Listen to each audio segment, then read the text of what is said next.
अल्हम्दुलिल्लाहि रब्बिल आलमीन वस्सलातु वस्सलामु अला रसूलिहिल अमीन व अला आलिहि व अस्हाबिहि अजमईन इला यौमिद्दीन। क़ाल अल्लाहु तआला फ़िल क़ुरआनिल मजीद अऊज़ु बिल्लाहि मिनश शैतानिर रजीम। अश्शम्सु वल क़मरु बिहुस्बान। सदक़ल्लाहुल अज़ीम। ख़वातीन व हज़रात, चंद्रयान 3 और तस्ख़ीर कायनात पर इंशाअल्लाह मैं गुफ्तगू करूँगा। Chandrayaan 3 and exploration of the universe. 2 दिन कबल वो लम्हा हिंदुस्तान के तमाम शहरियों के लिए इंतहाई खुशी और मसर्रत का था जब हिंदुस्तान के साइंसदानों का बनाया हुआ चंद्रयान 3 चांद पर उतरा। हिंदुस्तानी साइंसदानों की निस्फ सदी से ज्यादा की मेहनत रंग लाई। ये बहुत बड़ा वाकया माना जाता है। गुज़िश्ता 70 सालों से खलाई सफर के तजर्बे किए जा रहे हैं। नासा ने इसमें लीड रोल प्ले किया। आज स्पेस में 240 से ज्यादा रोबोटिक एयरक्राफ्ट उसके मौजूद हैं। 24 साइंसदान स्पेस में काम कर रहे हैं। हिंदुस्तान भी 50 साल कबल ये काम शुरू किया और उसके बाद चांद पर अपनी मशीन भेजने में कामयाब हो गया। इस कामयाबी को लेकर पूरे हिंदुस्तान में जिस तरह से लोगों ने जश्न मनाया, उनमें 4 किस्म के लोग हैं। एक तो वो लोग हैं जिन्हें इस बात की खुशी है कि साइंस में हमारा मुल्क पीछे नहीं है। साइंसी तरक्की और खलाई सफर की जो सलाहियत हिंदुस्तान ने पाई है, वो उसे पूरे आलम में कटिंग एज अता करती है। दूसरे वो लोग हैं जिन्होंने इस मिशन की कामयाबी को शिर्क से और देवमालाई किस्सों से वाबस्ता किया। तीसरे लोग वो हैं जिन्होंने कहा कि यह खुदा की खुदाई में खलल है, ये इंसानी फितरत के खिलाफ है। इस्लाम इसे पसंद नहीं करता कि चांद पर कमंद डाले जाएं, चांद पर इंसान जाकर बसेरा करे। यह साइंस की नामाकबूलियत है। ये असल में इल्म और वाकिफियत की किल्लत के नतीजे में बाज़ मुसलमान ऐसे समझते हैं। और कुरान की तालीमात भी ये नहीं है कि इंसान कायनात को एक्सप्लोर न करे। कायनात के बारे में तो इस्लाम का तस्वुर ये है कि अल्लाह ताला की निशानियों में से बड़ी निशानी है कायनात का हर कुर्रा, सूरज, चांद, जमीन, सितारे, सैयारे, सब अल्लाह ताला की अजीम निशानियां हैं। आयात कहा कुरान ने इन्हें, अलम आइन लाम मीम, इसी से आलम बनता है। झंडा, निशान, तो साइंस ऑफ गॉड है। ये खुदा की निशानियों में से एक निशानी है। कुरान ने कहा कि हम आगे अनकरीब सनुरीहिम आयातिना फिल आफाकी वफी अनफुसिहिम हत्ता यतबय्यन लहुम अन्नहुल हक, कि हम अनकरीब लोगों को आसमानों में और जमीन में हमारी निशानियां खोल खोल कर दिखाएंगे ताकि लोगों को मालूम हो जाए कि अल्लाह ताला हक है। तो कायनात के एक्सप्लोरेशन को, कायनात की तस्खीर को कुरान कहता है कि ये हमने तुम्हारे लिए बनाया है। एक तो यह है कि इससे तुम हमारी निशानी पाओ, खुदा के वजूद की ये शहादत देती है कायनात। कायनात का जर्रा जर्रा गवाही देता है कि इसका पैदा करने वाला एक साने है, हकीम है, एक मुसव्विर है, एक डिजाइनर है। और दूसरी बात जो कुरान से हमें मालूम होती है वो ये कि अल्लाह ताला ने आसमानों और जमीन और उनमें जितनी चीजें ही वो सब हमारे लिए मुसख्खर कर दी है। अलम तरो अन्नल्लाह सख्खर लकुम मा फिस समावाति व मा फिल अर्द। कुरान कहता है कि क्या तुमने देखा नहीं, आसमानों में जो चीजें हैं और जमीन में जो चीजें हैं वो सब हमने तुम्हारे लिए मुसख्खर कर दिया है। We have made it subservient to you, we have made it useful to you. ये तर्जुमा लोगों ने लिखा है। तो आसमान में तलाश करना कि हमारे लिए फायदे की चीजें क्या हैं, जमीन में तलाश करना कि हमारे लिए फायदे की चीजें क्या हैं, ये भी हमारा काम है। तो पहला ग्रुप वो है जिन्होंने साइंसी कुव्वत पर खुशी मनाई। दूसरे लोग वो हैं जिन्होंने इस कामयाबी के साथ शिर्क और अपने दियोमालाई किस्सों को जोड़ा। तीसरे बाद लोगों ने कम इल्मी की वजह से समझा कि ये इंसानी फितरत के खिलाफ है, ये इस्लामी तालीमात के खिलाफ है, नहीं। और चौथे वो लोग हैं जिन्होंने कौम परस्तों से ज्यादा कौम परस्ती का इजहार किया। ये चार कैटेगरी के लोग हैं जिनको आपने ऑब्जर्व किया होगा परसों जब हमारा चंद्रयान चांद के सरफेस पर उतरा। चंद्रयान को भेजने का मकसद क्या है, इसको समझेंगे तो हमारी नई नस्ल के लोगों के लिए बहुत से रिस्क के दरवाजे इसके अंदर खुले हैं, बहुत से पोटेंशियल इसके अंदर मौजूद हैं। आज से 25-50 साल के बाद बहुत सी राहें खुलने वाली हैं। नौजवान अगर इस पर गौर करें तो उनके लिए बहुत सी फायदे की चीजें हैं।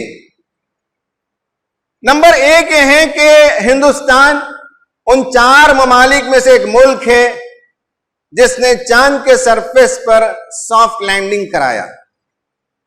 और हिंदुस्तान को यह एजाज भी हासिल है कि चांद का जो जुनूबी हिस्सा है, उसका जो निचला हिस्सा है, जो अंधेरा रहता है, उसमें स्पेस मिशन को उतारने का एजाज हिंदुस्तान को है। पहला मुल्क है।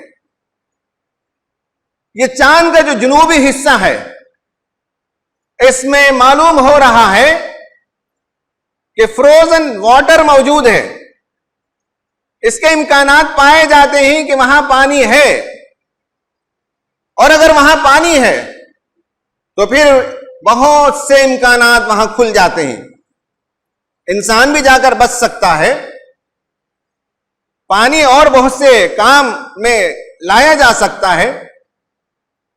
पानी से ऑक्सीजन और हाइड्रोजन का इस्तेमाल करके फ्यूल बनाया जा सकता है। और आगे जब खलाई सफर इंसान करेगा, स्पेस का एक्सप्लोरेशन करेगा, तो चांद फ्यूलिंग स्टेशन साबित होगा। एयरक्राफ्ट वहां जाएंगे और फ्यूल करके आगे के सफर करेंगे। नंबर एक ये है। ये चूंकि चांद का जो जुनूबी हिस्सा है, इसका बड़ा हिस्सा, बड़े बड़े गड्ढे पाए जाते हैं, क्रेटर्स पाए जाते हैं, जिनमें लाखों करोड़ों साल से सूरज की शुआएं नहीं पहुंची। वो एक यकबस्ता इलाका है, यानी वो फ्रोजन इलाका है। इसलिए साइंसदान ये समझते हैं कि वहां जो कुछ मटेरियल मौजूद है, अगर वो फ्रोजन है, उस पर सूरज की शुआएं नहीं पड़ी हैं, तो उसकी प्रॉपर्टीज में चेंज नहीं आया होगा। और उसके नतीजे में सोलार सिस्टम के सिलसिले में नए मालूमात को इकट्ठा किया जा सकता है। इसलिए कि जो मटेरियल वहां प्रिजर्व्ड है वो फ्रोजन शक्ल में है। तीसरी चीज यह है कि वहां की जो जमीन है, वहां के जो तराई इलाके हैं, उसके मुताले से चांद कब बना और कैसे बना, यह इल्म भी हासिल किया जाएगा। जिसके पास इल्म होता है वो कुव्वत वाला होता है। हिंदुस्तान ये सब इल्म हासिल करेगा, ये डाटा जमा करेगा, ये उसका अपना डाटा होगा, दुनिया उससे ये डाटा खरीदेगी। ये तीसरी चीज है। चौथी चीज ये है कि रेडियो एस्ट्रोनॉमी यानी बहुत दूर दराज कायनात में जो सैयारे और सितारे पाए जाते हैं, उनकी रोशनी और उनके सिग्नल्स दुनिया तक आते हैं। लेकिन इस दुनिया में इतने सिग्नल्स पाए जाते हैं आज के जमाने में कि उन सिग्नल्स को कैच करना मुश्किल हो जाता है, खलल वाक़ई हो जाती है। अगर चांद पे एक स्टेशन बना दिया जाए, रेडियो एस्ट्रोनॉमी जिसे कहते हैं, वहां अगर बड़े बड़े सैटेलाइट नस्ब कर दिए जाएं तो कायनात का मुताला करना आसान है। कायनात से दूर दूर से जो रोशनी आती है, जो शुआएं आती हैं, जो वेव्स आते हैं, उन सबको कैच करना, उनकी स्टडी करना चांद के सदन इलाके में ज्यादा आसान है। दुनिया में यह करना इसलिए मुश्किल है कि यहां खलल वाक़ई होता है, यहां बहुत सी शुआएं ऑलरेडी मौजूद हैं। तो यह भी एक बहुत बड़ा काम है आगे चलकर। फिर उस सरफेस में मीथेन और यूरेनियम पाए जाने के इम्कानात हैं। इसलिए कहा जाता है कि इंसान वहां पहुंचेगा और आबादी बसा सकता है अगर इन गैसेस को वो कन्वर्ट कर सके। फिर उसके बाद ये जो लैंडर पहुंचा, फिर लैंडर से रोवर निकला और रोवर जाकर वहां मुताला करेगा। लैंडर चांद के सरफेस का मुताला करेगा, उसके टेम्परेचर का मुताला करेगा, उस सरफेस के कॉन्स्टिट्यूएंट मटेरियल का मुताला करेगा और रोवर जाकर वहां मादनियात क्या ही वो तलाश करेगा। कहा जाता है कि सोने की कानें हो सकती हैं, गोल्ड माइंस हो सकते हैं, यूरेनियम के माइंस हो सकते हैं और बहुत से रिच मटेरियल हो सकते हैं। इन सब का एक्सकवेशन करना आसान होगा, बहुत बड़ी इंडस्ट्री होगी ये। इससे हिंदुस्तान की माशी कुव्वत में एक नया बाब शुरू होगा और जब ये शुरू होगा तो इससे जुड़े हुए लाखों बिजनेस होंगे और हमारी नई नस्ल आज से इसकी तैयारी करेगी। तो मैं उनको बताता हूं कि वो दिन दूर नहीं, जैसे यहां से लैंडर जाकर चांद पर उतरा, चांद से यूरेनियम का माइनिंग करने के बाद, गोल्ड की माइनिंग करने के बाद वहां से मशीन आएगी और दुनिया में लैंडिंग करेगी। ये सब इम्कानात मौजूद हैं और जब वो आएगा तो उससे जुड़े हुए लाखों बिजनेस हो सकते हैं। ये सब गोया के तहकीक जारी है। तहकीक, तजस्सुस, ये इंसानी फितरत का हिस्सा है। जब से इंसान पैदा हुआ उसके अंदर तजस्सुस की सिफत है। वो तहकीक करता है, वो तस्खीर करता है। आपको मालूम होना चाहिए कि आज से 70-80 हजार साल पहले, जबकि दुनिया ऐसी तंग नहीं थी, रियल एस्टेट का वैल्यू ऐसा नहीं था, दुनिया खाली थी, लेकिन इंसान दुनिया को तलाश करना चाहता था। अफ्रीका से निकला और उसके बाद मिडिल ईस्ट क्रॉस करता हुआ, इंडिया के वेस्टर्न कोस्टल लाइन को क्रॉस करता हुआ सदर्न इंडिया को आया। सदर्न इंडिया से फिर ईस्टर्न कोस्टल लाइन को क्रॉस करता हुआ ऊपर गया, बर्मा गया, सिंगापुर गया, मलेशिया, इंडोनेशिया, थाईलैंड, फिलीपाइंस होते हुए ऑस्ट्रेलिया पहुंचा। ये जो माइग्रेशन है इंसान का, ये 70,000 साल पहले हुआ। हमें नहीं मालूम कि इसमें कितनी नस्लें काम आ गई, इसमें कितनी सदियां बीती कि अफ्रीका से निकलकर ऑस्ट्रेलिया तक पहुंचे। 70,000 साल पहले की यह कहानी है। तो इंसान के अंदर तजस्सुस है, वो तहकीक करता है, वो जानना चाहता है, वो दुनिया को टटोल कर देखना चाहता है। ये तो मैंने 70-80 हजार बरस पुरानी बात कही। आज से 400-500 साल पहले यूरोप से एक्सप्लोरर्स निकले, हिंदुस्तान आए। क्योंकि यहां स्पाइसेस पाए जाते हैं। उस जमाने में फूड प्रोसेसिंग के लिए ना बिजली थी, ना कोल्ड स्टोरेज थे।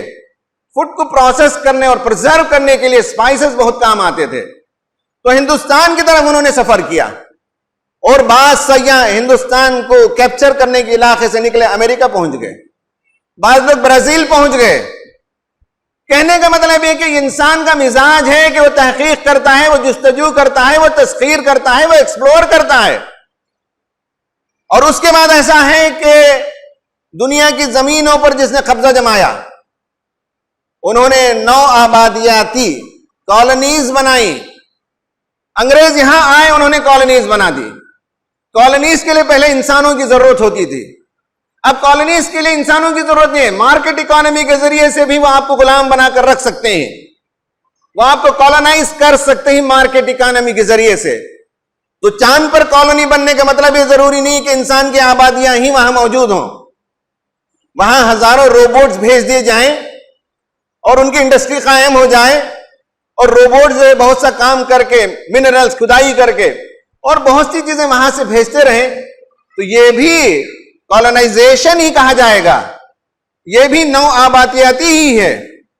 तो अंग्रेज उस जमाने में दुनिया भर में गए, उन्होंने दुनिया को कैप्चर किया। जिसका जमीन पर कब्जा होता है, जिसका समंदर पर कब्जा होता है, वो सुपर पावर होता है। 1000 बरस तक मुसलमान थे जिनका जमीन पर भी कब्जा था, समंदरों पर भी कब्जा था। उसके बाद अंग्रेज कब्जा कर लिए, जमीन पर भी उनका कब्जा, पानी पर भी उनका कब्जा हो गया, तो आसमान पर उन्होंने कब्जा करना शुरू किया। यह फितरी बात है, तजस्सुस उसकी फितरत में है, तहकीक उसकी फितरत में है, एक्सप्लोर करना उसकी फितरत में है। जब जमीन को उसने टटोल लिया, समंदर को उसने खंगाल लिया, यहां के मादनियात और खजानों को उसने दरियाफ्त कर लिया, तो अब उसका जी चाहता है कि आगे जाकर कायनात में दीगर इलाकों में जो चीजें मौजूद हैं उसकी तहकीक करे, उसकी जुस्तजू में लगे, वहां से खजाने दरियाफ्त करे। चांद पर तो अभी हिंदुस्तान पहुंचा, आगे सूरज का मिशन भी पेश नजर है हिंदुस्तान का, और 1.5 मिलियन किलोमीटर दूर रहकर सूरज के सरफेस का मुताला होगा। नासा मार्स पर इंसानों को उतारने की कोशिश में लगा हुआ है। नासा का एक मिशन ऐसा है, वॉयेजर, जो 1980 के दहाई में भेजा, और वो पूरा सोलर सिस्टम क्रॉस करते हुए इंटरस्टेलर स्पेस में दाखिल हो गया। बहुत वसीए और इस कायनात, उसका छोटा सा हिस्सा है सोलर सिस्टम। और ये वॉयेजर को कितने साल, 20-30 साल लग गए सोलर सिस्टम को क्रॉस करने के लिए। इनसे मालूम होता है कि अल्लाह ताला की अजमत क्या है, उसकी कुदरत क्या है, उसका पावर क्या है। उसकी कायनात से इंसान भाग कर नहीं जा सकता। वो जमीन छोड़कर चांद में चले जाए तब भी खुदा की कायनात में है, चांद छोड़कर वो स्पेस में चले जाए तब भी खुदा की कुदरत में है, वो निजाम शमसी को छोड़कर बाहर चले जाए तब भी खुदा की ममलिकत के अंदर वो मौजूद है। तो इन सब चीजों को हमें कुरानी नुक्ते नजर से देखने की जरूरत है। मादा परस्त लोग चंद्रयान के उतरने को सिर्फ मादी पहलू से देखते होंगे, सिर्फ उसके जाहिरी पहलू को देखते होंगे, लेकिन हम मुसलमानों की जिम्मेदारी है कि हम उसके बातिनी पहलू को भी देखें, उसके इरफानी पहलू को भी देखें, उसके रूहानी पहलू को भी देखें, और दुनिया को वाकिफ कराएं कि तुम सिर्फ जाहिर परस्त हो, तुम सिर्फ जाहिर की चीजों को देखते हो। जिस खुदा ने चांद को बनाया हो, जिस खुदा ने सूरज को बनाया, और जिस खुदा ने इस पूरी कायनात को बनाया, और उसमें बेशुमार राज उसने रखे, और तुम्हें इतनी सलाहियत दी कि तुम उस राज को तलाश कर सको, टटोल सको, उस खुदाए वाहिद और उस खुदाए बुजुर्ग बरतर के अलावा किसी के लिए इबादत लायक नहीं है। यह वो पैगाम है जो हमें दुनिया के सामने देना चाहिए।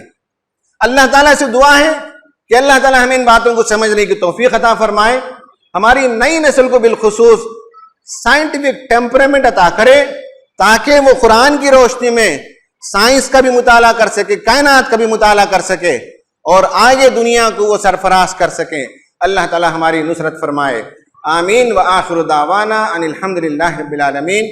अक़ूलु क़ौली हाज़ा अस्तग़फ़िरुल्लाह ली व लकुम अजमाईन।